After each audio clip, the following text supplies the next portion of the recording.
क्या आप यकीन करेंगे अगर कोई कहे कि एक 80 साल की अमीर महिला ने एक 25 साल के गरीब लड़के से शादी कर ली, और सिर्फ शादी ही नहीं बल्कि शादी के 7 दिन बाद जो हुआ उसने सबकी सोच बदल कर रख दी। लोगों ने कहा यह लालच है, किसी ने कहा यह ड्रामा है, लेकिन जब उस रात का राज सामने आया तो सबकी बोलती बंद हो गई। कहानी में ट्विस्ट ऐसा है जो आपको चौंका देगा और सोचने पर मजबूर कर देगा कि पैसा बड़ी बात है या इरादा उम्र बड़ी है या जज्बात। क्या यह रिश्ता एक सौदा था या इसमें छिपा था कोई बड़ा सच? जानिए इस अनसुनी सस्पेंस से भरी कहानी को आखिर तक, क्योंकि जो आपको लगेगा असलियत उससे बिल्कुल अलग है। एक लड़का जिसका नाम अनिल सिर्फ 25 साल का एक नौजवान था, जिस पर पूरे घर की जिम्मेदारियां आ गई थीं। पिता के गुजर जाने के बाद माँ, बहन और घर की सारी जरूरतों का बोझ उसी के कंधों पर आ पड़ा। उसकी माँ अनीता एक गंभीर बीमारी से जूझ रही थी, जिनके इलाज में सारी जमा पूंजी खत्म हो चुकी थी। उसकी छोटी बहन काजोल स्कूल में पढ़ रही थी और उसकी फीस, किताबें और बाकी खर्चे अनिल के लिए भारी बोझ बनते जा रहे थे। इतनी कम उम्र में जिंदगी ने अनिल को इतना जिम्मेदार बना दिया था कि उसका चेहरा वक्त से पहले ही बूढ़ा लगने लगा था। वह दिन रात पढ़ाई करता, मेहनत करता और छोटे मोटे कामों से किसी तरह घर चला रहा था। उसके चेहरे पर चिंता की लकीरें और आंखों के नीचे काले घेरे साफ दिखा रहे थे कि वह अंदर से पूरी तरह टूट चुका है। कर्ज देने वाले रोज उसके दरवाजे पर आ धमकते थे। एक दिन वह एक सस्ती चाय की दुकान पर गया और जेब से सिक्के निकालकर गिनने लगा कि क्या चाय के पैसे पूरे हैं या नहीं। तभी उसकी नजर दूर खड़ी एक महिला पर पड़ी जो लगातार उसे देखे जा रही थी। वह कोई आम औरत नहीं थी, उसका नाम था हमीदा मलिक। वह बिजनेस की दुनिया का एक बड़ा नाम थी। महंगी साड़ी, भारी गहने और आत्मविश्वास से भरी पर्सनालिटी ने अनिल को चौंका दिया। हमीदा ने मुस्कुराकर पूछा, क्या तुम अनिल वर्मा हो? अनिल ने थकान भरी आवाज में जवाब दिया, जी मैं ही हूं। कुछ देर तक वह उसे देखती रही और फिर बोली, मुझे पता है कि इस वक्त तुम्हारी जिंदगी में क्या चल रहा है। तुम्हारी माँ की बीमारी, बहन की पढ़ाई और कर्ज का बोझ मैं सब जानती हूँ। अनिल चौंक गया। उसने संकोच के साथ पूछा, आप कौन हैं और मेरे बारे में इतना सब कुछ आपको कैसे पता?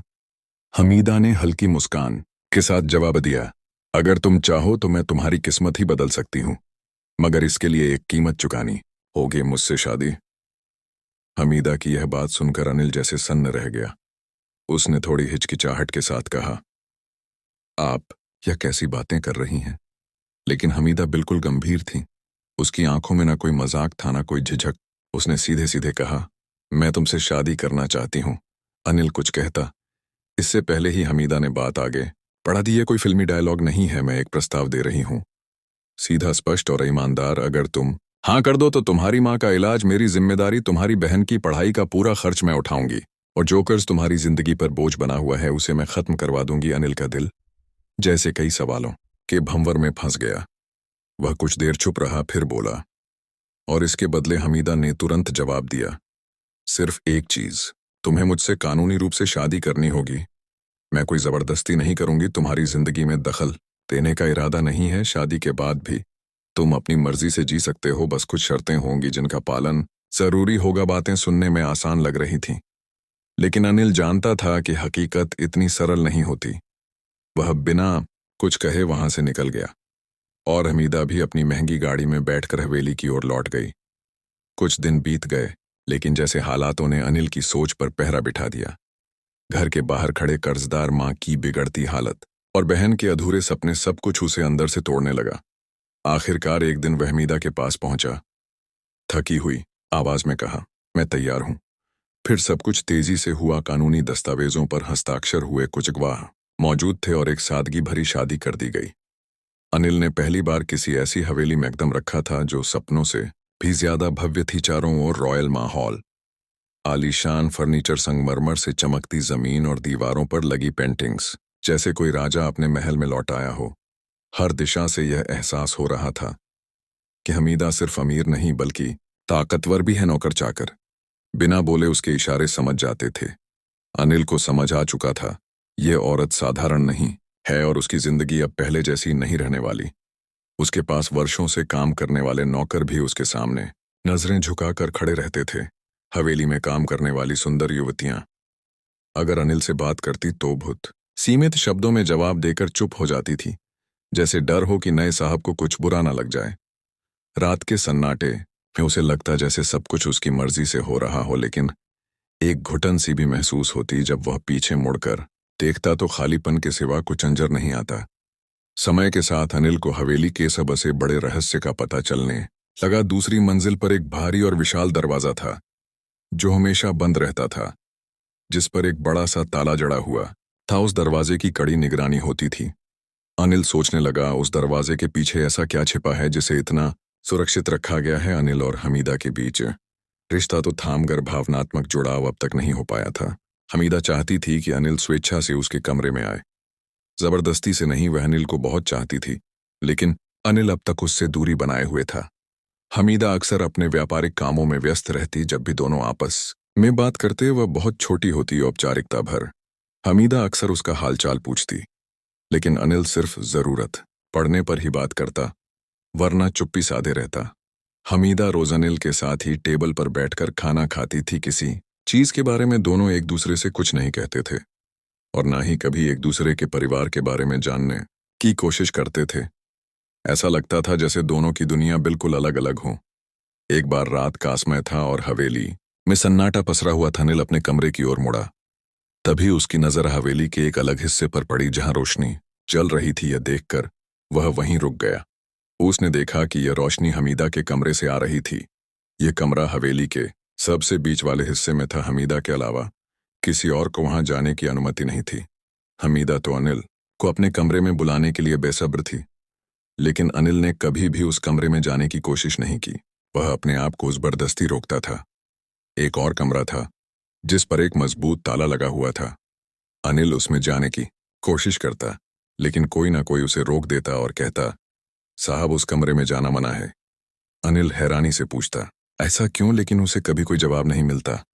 एक रात उसने धीरे धीरे उस कमरे की ओर कदम बढ़ाए। दरवाजे के पास पहुंचकर कान लगाकर सुना कि हमीदा किसी से बात कर रही थी, और जिस अंदाज में वह बात कर रही थी उसे सुनकर अनिल का दिल तेजी से धड़कने लगा।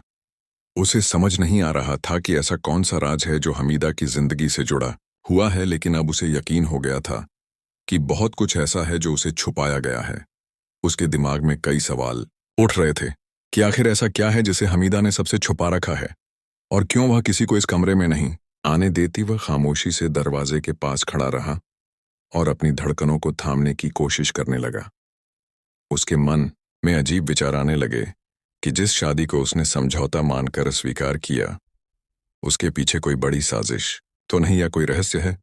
अनिल ने ठान लिया कि वह हवेली के हर राज्य से पर्दा उठाएगा। यह सब सोचते हुए वह अपने कमरे में वापस चला गया और उसने निर्णय लिया कि चाहे कुछ भी हो जाए, आज वह उस कमरे का राज जरूर जानेगा। वह 80 साल की बूढ़ी महिला जरूर थी, लेकिन हर दिन अनिल से नई उम्मीद और नई आशा रखती थी।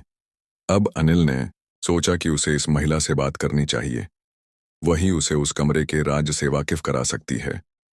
हवेली के सुनसान अंधेरे में केवल घड़ी की टिक टिक की आवाज गूंज रही थी। रात के तीसरे पहर में अनिल उस कमरे में जाने के लिए तैयार हो गया। उसने हमीदा की एक खास नौकरानी से बात की, जो 22 साल की बहुत खूबसूरत लड़की थी जिसका नाम किरण था। अनिल ने किरण से निवेदन किया कि उसे अपनी पत्नी हमीदा से मिलना है। किरण हमीदा से अनुमति लेने के लिए चली गई। किरण के अलावा कोई भी हमीदा के पास नहीं जा सकता था। जैसे ही किरण ने हमीदा को अनिल की इच्छा बताई, हमीदा खिल उठी और उसने किरण के हाथ चूमे और कहा, जल्दी से भेज दो। किरण ने अनिल को जाने की अनुमति दे दी। अनिल एक 22 साल का सुंदर, मजबूत और होनहार नौजवान था। वह जाकर हमीदा के दरवाजे की घंटी बजाने लगा। हमीदा ने दरवाजा खोला और पूरे दिल से उसका स्वागत किया। अनिल भी सोच रहा था, जब तक इसे खुश नहीं करूंगा, अपना नहीं बनाऊंगा, तब तक राज कैसे जाहिर होगा। कमरा गुलाबों की खुशबू से महक रहा था। हमीदा खड़ी थी, चेहरे पर चमक, आंखों में मोहब्बत का उजाला। जैसे ही अनिल कमरे में दाखिल हुआ, उसका दिल जोर जोर से धड़कने लगा। अनिल ने हैरानी से कहा, हमीदा जी, आप तो 20 साल की लड़की लग रही हैं। ये कैसे संभव है? हमीदा मुस्कुराई। उसके चेहरे पर एक खास चमक थी। वह धीरे धीरे अनिल के करीब आई और बोली, प्यार में उम्र की कोई सीमा नहीं होती अनिल जी। जब औरत दिल से प्यार करती है तो उसकी आत्मा जवान हो जाती है। मैंने तुम्हें सिर्फ अपनी दौलत और हवेली का वारिस नहीं बनाया, बल्कि दिल का भी मालिक बनाया है। कमरा पूरी तरह मोहब्बत की नमी से भर गया था। आज मैं आपका हूं, सिर्फ आपका। हमीदा की आंखों में हल्की सी नमी और होठों पर प्यार झलक रहा था। मैंने इस मोहब्बत के इंतजार में बहुत कुछ खोया है। जवानी चली गई, रिश्ते भी, लेकिन दिल आज भी धड़कता है। अनिल ने उसका हाथ थाम लिया। दोनों की हथेलियों के बीच की गर्माहट में एक नई शुरुआत की लौ जल उठी। अनिल ने कहा, हमीदा जी, मुझे माफ कर दो। मैं जानता हूं कि पहले मैं तुम्हारे करीब नहीं आया, लेकिन आज जब मैं तुम्हारे सामने हूं तो सब कुछ सच्चा लगता है। तुम बहुत अच्छी लगती हो हमीदा। धीरे से उसके कंधे पर सिर रखकर बोली, जब औरत को उसका आदमी अपना कहता है तो वह उम्र से नहीं बल्कि उस पल से बन जाती है। बस इसी पल में रहो अनिल, और मैं तुम्हें वह प्यार दूंगी जो कभी किसी ने नहीं दिया होगा। अनिल उसकी आंखों में देखते हुए फिर उसके माथे को चूमता है, गहरी सांस लेते हुए कहता है। कमरे में वक्त जैसे थम सा गया था। हल्की रोशनी की लौ धीरे धीरे मंद पड़ रही थी, लेकिन अनिल और हमीदा की नजरों में अब एक गहराई थी, भरोसे की, मोहब्बत की। अनिल ने हमीदा का हाथ अपने सीने पर रखा और कहा, नहीं, यह धड़कन अब तुम्हारी है। जब तक यह चलती रहेगी मैं तुम्हारा रहूंगा। हमीदा की आंखों में चमक थी, और उस चमक में जवानी नहीं बल्कि सच्चे प्यार की रोशनी थी। वह करीब आई, अपने माथे को उसके सीने पर रखकर बोली, मैंने अपनी जिंदगी में बस 2 बार जी भर के सांस ली है। एक जब तुमने मुझे अपनी बीवी कहा, और दूसरा जब तुमने मुझे अपना कहा। अनिल ने उसके बालों को धीरे धीरे सहलाते हुए कहा, मैं तुम्हारी हर झुकी हुई लट में मोहब्बत की कसम खाता हूं। उसकी आंखों में वह मासूमियत थी जो सिर्फ पहली मोहब्बत में होती है। वह हमीदा के इतने करीब हो गया कि सांसें भी अलग नहीं लग रही थी। फुसफुसाकर अनिल ने कहा, अब मेरी जिंदगी के हर दिन का मतलब सिर्फ तुम हो। मैं तुम्हारे बिना बिल्कुल अधूरा था, यह आज समझ में आया है। वैसे उस रात दोनों ने कोई वादा नहीं किया, कोई कस्में नहीं खाई, क्योंकि उनकी खामोश नजरों ने सब कुछ कह दिया था। कमरा अब सिर्फ एक जगह नहीं था, वो उनकी मोहब्बत की दास्तान बन चुका था। बाहर हवाओं में एक अजीब सी मिठास घुल रही थी। अनिल को लगा वह तो बस राज जानने आया था। मोहब्बत तो अनजाने में ही हो गई थी, मगर मोहब्बत यहां एक तरफा नहीं थी। हमीदा ने हार नहीं मानी। वह अनिल के पास आई और उसके होठों पर उंगली रख दी। अब कुछ है, और तुम भी। अनिल को कुछ करने की जरूरत नहीं रही। हमीदा पहले ही इश्क में डूब चुकी थी। मोहब्बत की लहरें समंदर सी उठी और अनिल उसमें बहता चला गया। वह रात हवेली की सबसे हसीन रात बन गई, बल्कि तूफानी इश्क की। दास्तान सुबह होते ही नौकरानियों में फुसफुसाहट होने लगी। आज तो मालकिन फिर से जवानी की मिसाल बन गई। मालिक भी अब उनके इश्क में बन चुके थे। अनिल को अक्सर लगता उस कमरे में कुछ ऐसा है जो आज तक अनकहा है। उस दिन उसने हिम्मत की दरवाजा आधा खोला था। दिल जोर से धड़कने लगा। वह धीरे से अंदर गया। कमरा हल्की रोशनी से जगमगा रहा था। पुराना फर्नीचर, दीवार पर जड़े चित्र, एक कोने में भारी लकड़ी की अलमारी जिसमें ढेरों फाइलें रखी थी। अनिल की नजर पास रखी मेज पर गई। एक मोटा सा लिफाफा पड़ा था जिसके कोने पीले हो चुके थे। ऐसा लग रहा था जैसे उसे बार बार छुआ गया हो। उसने लिफाफा खोला। उसमें एक फोटो थी जिसमें उसके पिता सुरेश मेहता और हमीदा साथ खड़े थे। पिता के चेहरे पर हल्की सी मुस्कान थी। अनिल की आंखें खुली की खुली रह गई। तभी एक आवाज आई, आखिरकार तुमने सब देख ही लिया। अनिल ने पलट कर देखा। हमीदा खड़ी थी, आंखों में न डर न हैरानी, मानो उन्हें पहले से पता था कि यह लम्हा आएगा ही।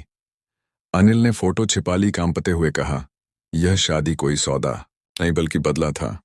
हमीदा मुस्कुराई। तुम बहुत समझदार निकले अनिल। मुझे नहीं लगा था तुम इतनी जल्दी सच्चाई जान जाओगे। अनिल फूट पड़ा। तुमने मेरी मजबूरी का फायदा उठाया, मेरे पिता से बदला लेने के लिए मुझे मोहरा अपनाया। हमीदा ने कहा, अब जब सब जान ही चुके हो तो सुनो अनिल, मैं तुम्हारे पापा से मोहब्बत करती थी। वह मेरे पहले और आखिरी प्यार थे। जब मैं 25 की थी मेरे पति गुजर गए। मैं अकेली थी, तुम्हारे पापा ने मुझे सहारा दिया। मैं उन्हें प्यार समझ बैठी, लेकिन वह मुझे बस इस्तेमाल करते रहे। जब शादी की बात कि उन्होंने मुझे ठुकरा दिया। उसी दिन मैंने कसम खाई, अगर वह नहीं तो उनका खून सही। जब तुम्हें देखा बचपन मैं तभी तय कर लिया कि तुम ही मेरा रास्ता हो। मैंने तुमसे शादी बदले के लिए की, तुमसे दस्तखत कराए ताकि कभी मुझे छोड़ ना सको। हमीदा कुछ देर रुकी, फिर मुस्कुराकर बोली, लेकिन तुमने वो किया जो तुम्हारे पापा कभी नहीं कर सके। तुमने मेरी इज्जत की, मुझे समझा। तुम्हारी इंसानियत ने मेरी नफरत को पिघला दिया। अनिल, अब मैं तुम्हारी मोहब्बत में कैद हूं, तुम्हारी गुलाम बन चुकी हूं। अनिल ने कांपती आवाज में कहा, तुम मुझे कैद करना चाहती थी, लेकिन खुद मेरे प्यार में कैद हो गई। तुम्हारा बदला, तुम्हारी नफरत हार गई। हमीदा पर तुम्हारी आंखों में अब जो है वह मोहब्बत है। अनिल ने हमीदा की इकलाई थामी, उसे सीने से लगा लिया। मैं तुम्हें माफ करता हूं क्योंकि अब तुम्हारा दिल साफ है और मैंने उसे पा लिया। हमीदा सिसक उठी, बोली, अब अगर मौत भी आ जाए तो अफसोस नहीं। तेरा प्यार पा लिया अनिल। वो हवेली अनिल का महल बन गई। एक दिन हमीदा बीमार पड़ी और कुछ हफ्तों में हमेशा के लिए चली गई। अंतिम संस्कार पर अनिल ने बस इतना कहा, मैं तुम्हें माफ करता हूं हमीदा, तुम भी मुझे माफ कर देना। कहानी यहीं खत्म नहीं हुई। हमीदा की 22 साल की नौकरानी किरण, जो हमेशा अनिल की सेवा करती थी, अब करीब आने लगी। दोनों का रिश्ता परछाइयों से निकलकर उजाले में आ गया। अनिल ने किरण से शादी कर ली। अब हवेली में ना अकेलापन था, ना सन्नाटा। अनिल की माँ और बहनें भी वहीं थी जहां कभी हमीदा का अधूरा इश्क गूंजता था। अब वहां किरण की मुस्कान और अनिल की सुकून भरी जिंदगी बस चुकी थी। अनिल की मोहब्बत और इंसानियत ने उसके दिल को बदल दिया। जो औरत सिर्फ बदला चाहती थी, वही आखिर में मोहब्बत की कैदी बन गई। ये कहानी हमें बताती है किस चाई, वफादारी और दिल से किया गया प्यार सबसे बड़ी ताकत होते हैं। कई बार हम दूसरों को तकलीफ देने की सोचते हैं, लेकिन खुद ही उनके प्यार में गिरफ्तार हो जाते हैं। रिश्तों में सम्मान, समझ और भावना हो तो हर जख्म भर सकता है। अनिल ने जिसे माफ किया वही उसकी सबसे बड़ी जीत बन गई, और जिसने सिर्फ बदला सोचा उसके दिल में भी सच्चा प्यार जाग उठा। वक्त ने घाव भी दिए और मरहम भी। हमीदा की मौत के बाद भी हवेली में उसकी यादें जिंदा थीं, लेकिन अब वह यादें दर्द नहीं देती थीं, वह एक सीख बन चुकी थी। किरण ने उस हवेली को नए सिरे से सजाया, जैसे हर कोना कह रहा हो, अब अतीत नहीं भविष्य की सोचो। अनिल हर दिन किरण की तरफ देखता और सोचता, जिसने बिना किसी लालच के साथ दिया वही मेरी असली हमसफर बनी। माँ के मन में भी आया चैन। अनिल की माँ, जो कभी हमीदा और फिर किरण को लेकर मन में संदेह रखती थी, अब किरण के सादे व्यवहार, सेवा और प्यार से पिघल चुकी थी। तू सिर्फ मेरी बहू नहीं, मेरी बेटी है। यह कहते हुए उन्होंने किरण को गले से लगा लिया। हवेली में अब नए रंग भरने लगे थे। दीवारों पर बच्चों की हंसी गूंजती थी, या आंगन में तुलसी का दिया हर शाम जलता था, और हर सुबह किरण की आवाज से हवेली जागती थी। एक नई जिम्मेदारी। एक दिन अनिल ने किरण से कहा, हमीदा की अधूरी जिंदगी को एक मकसद चाहिए। मैं चाहता हूं हम उसकी तरह की लड़कियों की मदद करें जो प्यार की तलाश में खुद को खो बैठती हैं। किरण की आंखों में चमक आ गई। अगर तुम्हारे साथ चलना है तो चाहे अंधेरे रास्ते हो या उजाले, मैं हर मोड़ पर तुम्हारे साथ हूं। और फिर अनिल ने अपनी हवेली के पास ही एक ट्रस्ट की नींव रखी, हमीदा फाउंडेशन, जहां उन लड़कियों को सहारा मिलता जो जिंदगी से हार चुकी थीं। अंत नहीं, शुरुआत है। यह समय गुजरा। हवेली में अब सिर्फ रौनकें नहीं, लोगों की दुआएं भी बसने लगी। अनिल और किरण का प्यार मिसाल बन गया। वह जो कहानी बदले से शुरू हुई थी, माफी से आगे बढ़ी, अब इंसानियत की मिसाल बन चुकी थी। कभी कभी वह लोग जो हमारी जिंदगी में तूफान बनकर आते हैं, वही हमें सबसे बड़ी सीख देकर चले जाते हैं। एक नई सुबह, एक नया मकसद। हमीदा फाउंडेशन अब सिर्फ एक संस्था नहीं थी, वह एक जज्बात बन चुका था। हर उस टूटी लड़की की उम्मीद जो अपनी कहानी में खुद को मिटा चुकी थी, वह हवेली जो एक वक्त गमों से भरी थी, अब वहां हर रोज नई जिंदगियों की शुरुआत होती थी। अनिल और किरण अब पति पत्नी ही नहीं, एक सोच के सहयात्री बन चुके थे। कभी अनिल को मोहब्बत ने बदल दिया था, अब वह मोहब्बत और माफी दुनिया के सामने मिशन बनकर खड़ी थी। हर महीने ट्रस्ट में नए केस आते, कोई तिरस्कृत प्रेमिका, कोई शादी के नाम पर धोखा खाई युवती, कोई समाज से हारी बेटी, और हर किसी को मिलती थी दूसरी शुरुआत की एक उम्मीद। तो दोस्तों, अगर आपको यह भावनात्मक, दिल को छू जाने वाली और जिंदगी की सच्चाई को दर्शाती यह कहानी पसंद आई हो तो वीडियो को लाइक करें, अपने दोस्तों और परिवार के साथ शेयर करें, ताकि यह संदेश और यह भावनाएं हर किसी तक पहुंचे। और हाँ, ऐसी ही और कहानियां जो कभी रुलाएं, कभी सिखाएं और कभी जिंदगी को नया नजरिया दें, उनके लिए हमारे चैनल को सब्सक्राइब करना ना भूलें। बेल आइकॉन को ऑल पर जरूर सेट करें, ताकि अगली कहानी की घंटी